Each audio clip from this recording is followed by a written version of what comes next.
Doo-doo-dee. It's Nandi! Hello friends. This patch brings the final character for the Adeptus Custodes, Tyrith Shiva Kyrus. She has been modelled after the character from the Warhammer miniseries, The Tithes. I love the episode and I think that Snowprint have translated the character well to the game. This opening scene shows Tyrith suiting up in her Custodes armor after talking to Adlakoya, and it's cool to see the crossovers in the 40k universe. If you're here for a 15-second summary, Tyrith is a highly mobile character with a repeatable active ability, true to theme for the Custodes faction. Her passive is a ranged retaliation mechanic, but only triggers after she takes damage. Tyrith is a rare unlock through a 2-week hero release event starting on November 2nd. As usual, Snowprint's art team have done an incredible job with the model and animations. She has 2 traits, Martial Kata as the Custodes faction trait, and Resilient. I know that Mythic has been released, but I will continue to just highlight Diamond 3 stats for a while. Her stats in max Mythic settings are shown here on screen. Thanks to Talon, Tacticus ambassador and friend, I have this nice radar chart to give you an idea of how she compares to other characters in the game. She has a base movement speed of 3, but is extra mobile with her active ability that we will come to shortly. She has a melee power attack with 3 hits, and a 2-hit ranged bolter attack at range 2. Her active ability is Vigilance Eternal. It targets an enemy that has a free hex within move 2. Tyrith then closes in and attacks. The ability can be used multiple times per battle with a 2-turn cooldown and doesn't end her turn, so after using the ability she can make another normal attack. Her passive is Unwavering Sentinel. She does retaliation bolter damage every time she's attacked, after she's attacked.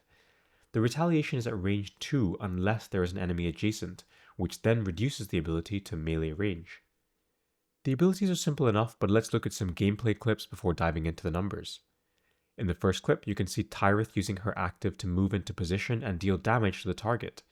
As the active ability doesn't end her turn, she can make another normal attack either at melee or range. It makes her pretty mobile, and the first most obvious synergy is with Tryon. In this next clip, she uses her active and then dances around the map with Tryon on the battlefield. It's not too difficult to imagine how she would work well with him to apply the passive bonus from Legendary Commander to multiple targets in a single battle round. Her passive is also straightforward. This clip shows that she does her retaliation at range when being attacked, and the range is reduced when a target moves into melee. The easiest parallel is to Jude, but instead of jumping away and shooting, Tyrith stays in place and keeps retaliating. There is one other thing to show you here. Her passive ability counts as a ranged attack even if it's being used in ranged 1.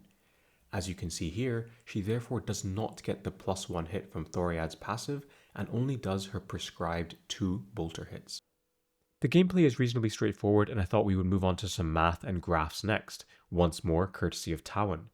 In the first graph we can see how much damage she does with her active against an equally scaled character. Damage in green and health remaining in blue. It's not super impressive, but remember that it is essentially an extra free attack every 3 turns, and when you add in her normal attack here in red, things look a bit better. She still isn't going to be one-shotting most characters in the game, but it's not an awful active ability, especially when you take the mobility into account. This next graph is for passive, where once again we get a visual illustration for how much damage her retaliation mechanic does. This is geared more towards horde modes, so the comparison versus characters probably isn't the most fair. Tyrith starts off with a unique relic called Paragon Spear. The first part of the ability says that whenever Tyrith crits, she does the maximum possible damage. This is similar to the Thousand Suns faction trait. This impacts both of her abilities, which have a fixed damage range on the ability descriptor, as well as her normal attacks, which have an inbuilt variance of 20% up and down. Additionally, at the start of her turn, she automatically does a bolter attack at a random enemy within range 2. On this slide you can see Tyrith's 5 Mythic Missions. They don't look too hard. Mission 1 probably gets done in Onslaught. Missions 2 and 4 are also probably done in Onslaught, with the retaliation mechanic allowing significant amounts of damage to be dealt in a single turn. Isabella might help to keep Tyrith alive. Here is the usual infographic style summary. Stats on the right are at Diamond 3. Thanks again for Talon to comparing Tyrith to other characters. Her defensive stats are on the slightly higher side, as you would expect for her kit, which is reliant on passive damage from retaliation hits. I haven't done my usual infographic for character stats and abilities, since that is all now accessible from the Tacticus table website. Table usually takes a few days after the patch releases, but you can just click on the character icon on the homepage and toggle to your heart's content. One thing that is relevant for Tyrith is her AI behavior. As you can see in this replay, she doesn't seem to use it on turn 1, which I think makes her slightly weaker overall. We've seen in the past how lethal characters can be when they have high reach attacks, with characters like Jude and Mephiston potentially one-shotting enemies on turn 1. Still, this short clip showcases her mobility and retaliation nicely. That takes us to usability. Where is Tyrith good? In Horde modes, I rate her reasonably highly. The retaliation mechanic makes her really attractive in this game mode, especially given that we know how trivial it is to manipulate enemy AI into attacking our preferred target. Of course, it would be better if she could retaliate before she took damage, but having a ranged retaliation mechanic is unique and powerful. I've given her a 4.5 here, but I could see that easily moving up or down by 0.5. For war, I think she'll be above average like the Custodes in general.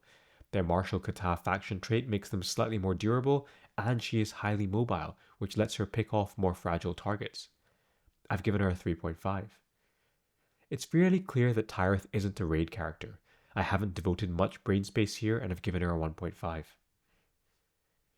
One thing that I started doing in my Dreer video was analyze how the character performs by trait in legendary release events.